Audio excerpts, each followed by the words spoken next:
Robinson Crusoe by Daniel Defoe.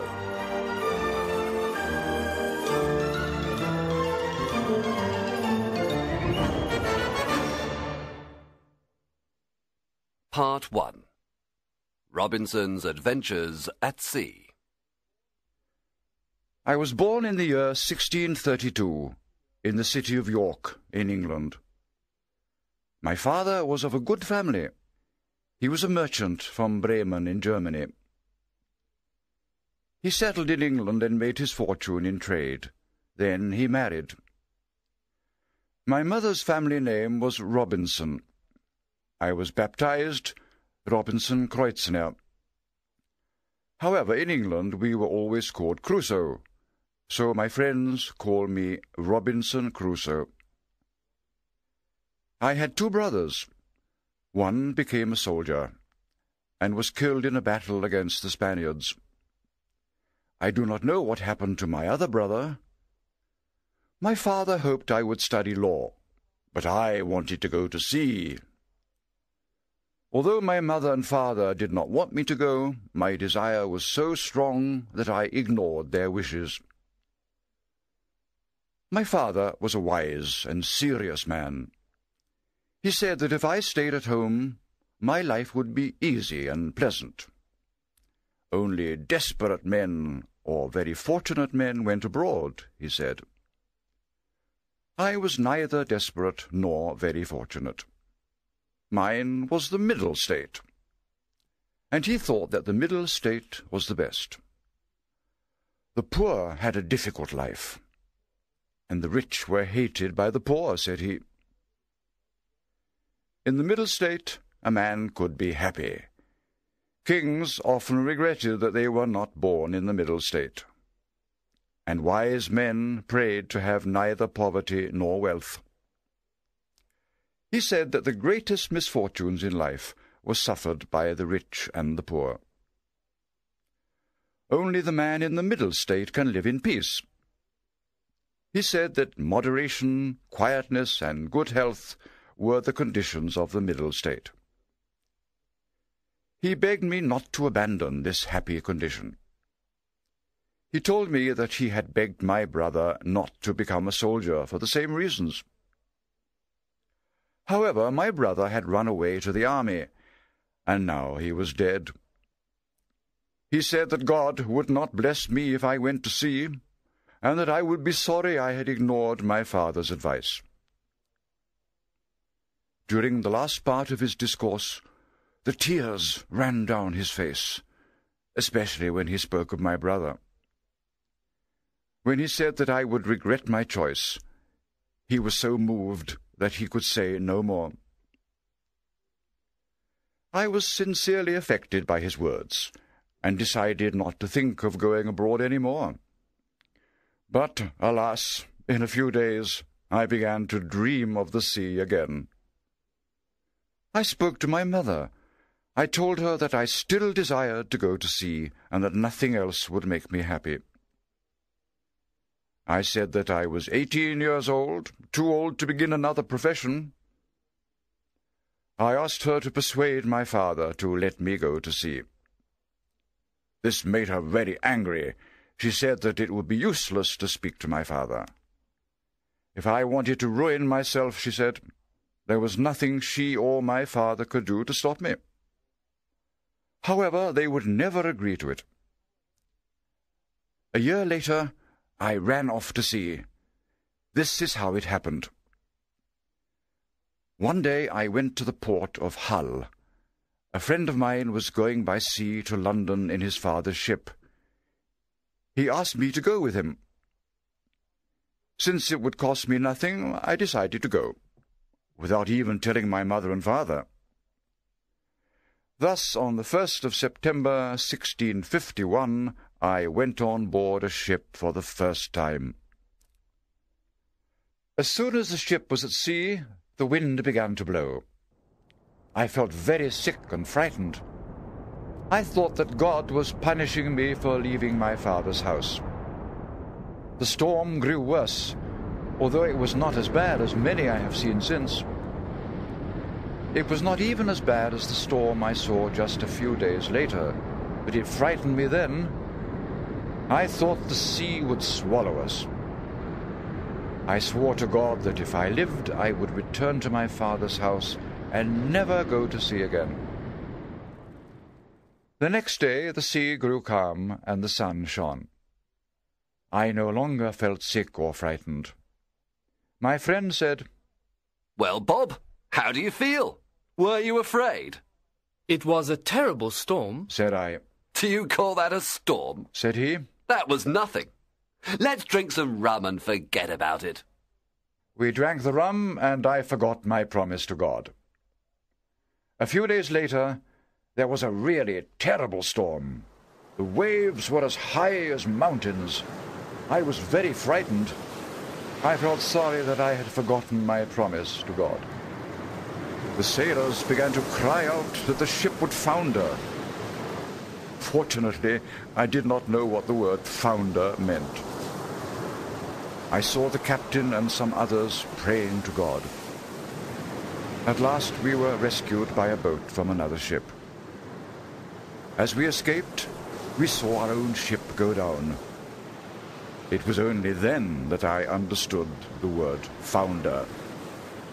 When we reached the shore, the people were very kind to us. They gave us money to return to Hull or continue to London, as we pleased. If I had returned home, I would have been happy. My father, like the father in Christ's story of the prodigal son, would have welcomed me. But I was foolish, and I did not go home.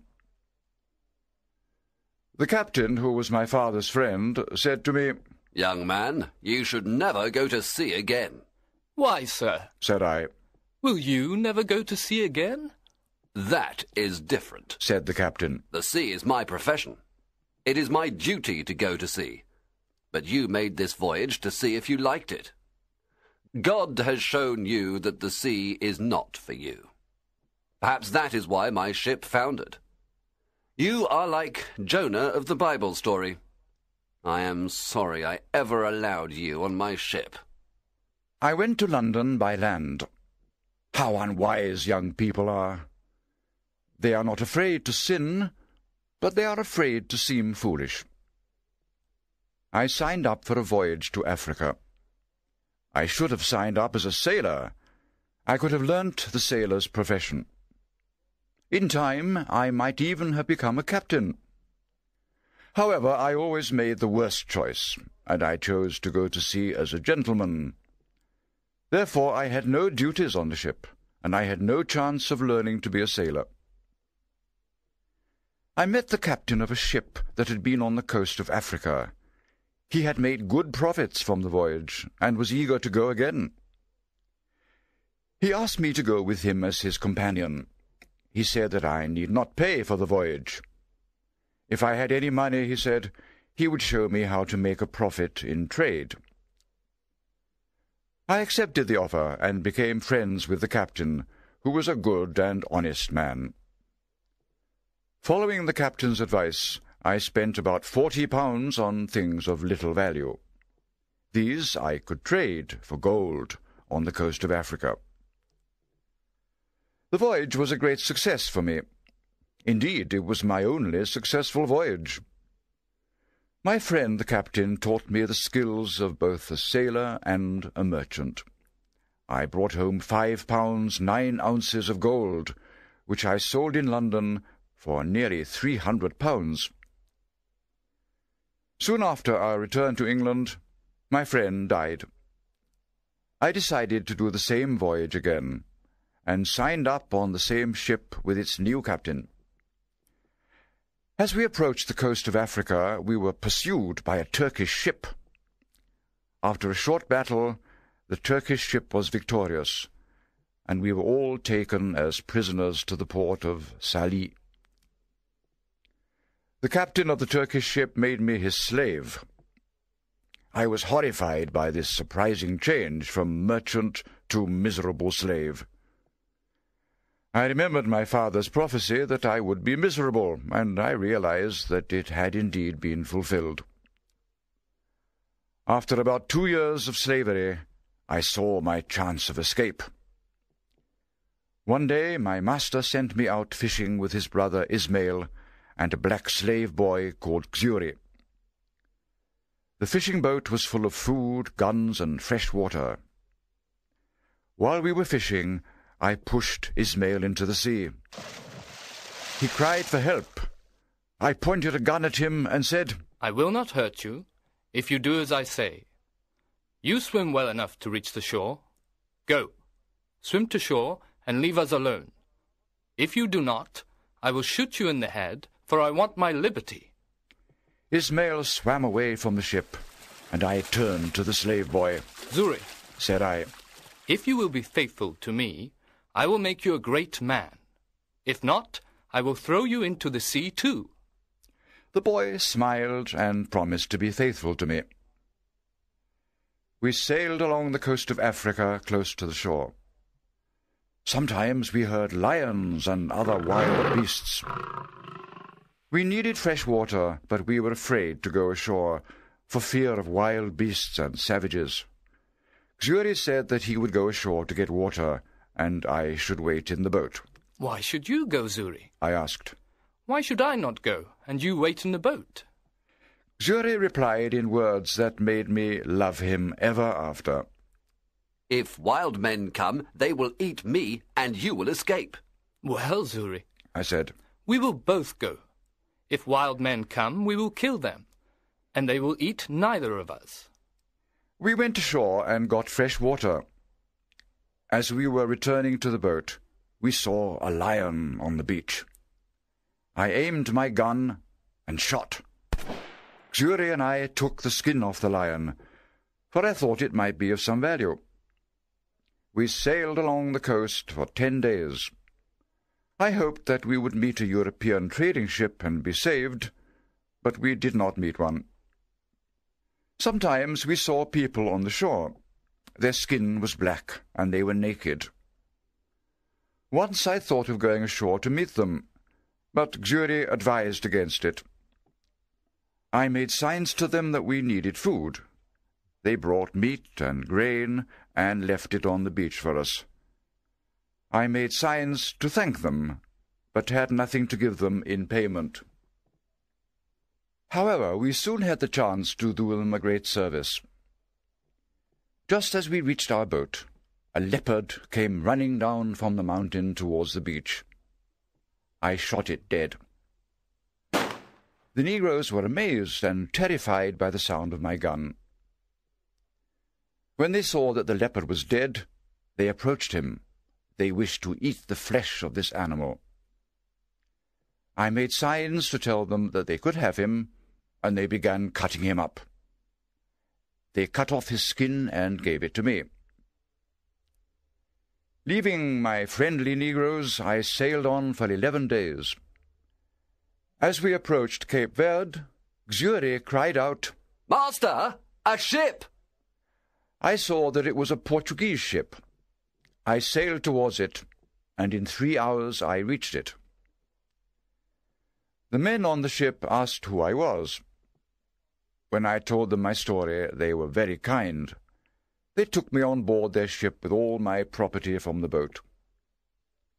I offered all my property to the captain to thank him for saving me, but he would not take it. He said they were sailing to Brazil. He said that my property would be returned to me when we arrived. He offered to buy my boat from me. He paid me 80 pieces of 8 for it. He also offered me 60 pieces of 8 for my boy Crusoe. I did not want to sell the poor boy's liberty, because he had helped me to escape from slavery. Then the captain offered to set Crusoe free in 10 years if he became a Christian.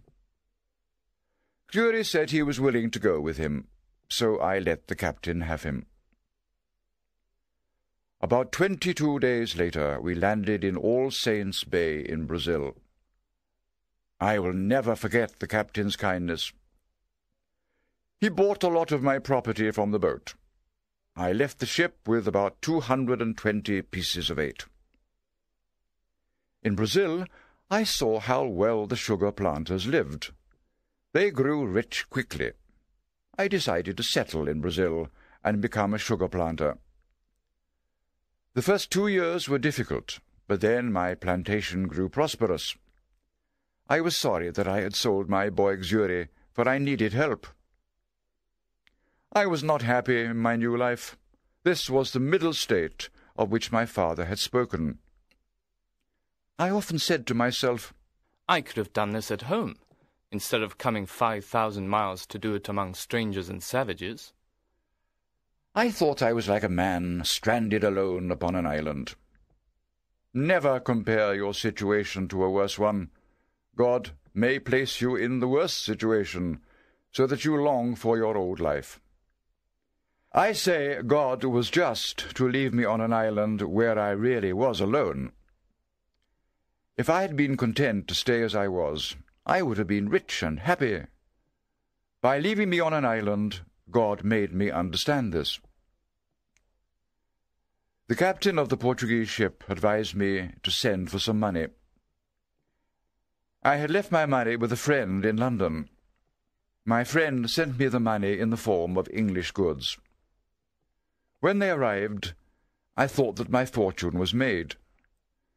I sold the goods at a great profit for about £400. As soon as I got this money, I bought myself a Negro slave. After 4 years, I had learnt the language and made some friends among my fellow planters. I told them of the trade in Negro slaves on the African coast. If a merchant takes knives, hatchets, and other things of little value, I said, he can easily trade them for gold and Negro slaves. They listened very attentively, especially to the part about buying slaves. There were very few slaves in Brazil at the time, and they cost a lot of money. 3 planters came to me the next morning. They said they planned to buy a ship and sail to the African coast to buy slaves. They wanted to make one voyage only, then share the slaves among their plantations. They asked me if I would go on this voyage, and they promised that I would have a share of slaves without spending any money. I agreed to go. I went aboard the ship on the 1st of September, 1659, exactly 8 years after my first voyage from Hull. We sailed up the coast to Cape St. Augustino. Then we lost sight of land. 12 days later, a hurricane hit our ship. For 12 days the winds blew strongly. Every day I expected the sea to swallow us. On the 12th day, the weather was a little calmer. The ship was filling with water, so I advised the captain to sail for Barbados. As we sailed, another storm hit us. The wind blew us far away from the trading routes. If we came to land, we would probably be eaten by savages. One morning, a sailor cried out, "Land!" We ran out to look. But at that moment the ship struck sand. The waves broke over the ship, and we thought we would all die. We could not move the ship off the sand. We were sure that the ship would soon break into pieces. Therefore we climbed into a boat and left the ship. We rowed through that wild water towards the land, knowing that we were rowing towards our greatest danger. Then a great wave came, and the boat turned over. Though I was a good swimmer, I could not get my breath in this stormy sea. A wave carried me along towards the shore. It left me on the sand, half drowned. I stood up and walked fast towards the beach. I knew another wave would soon break over me. The sea rose behind me like a mountain. I held my breath, and the wave carried me closer to the shore. I tried to stand up and get my breath again, but another wave broke over me. I was carried with great force and speed towards the shore. Then my head shot above the water, and I was able to breathe for a moment. I was covered with water again, then that wave too began to withdraw. I felt the earth under my feet. I ran towards the shore, but twice more the waves came over me. The last time nearly killed me. The sea threw me hard against a rock. I held on to the rock as the next wave broke over me. When the wave withdrew, I ran to the beach, climbed over the rocks, and lay down on the grass.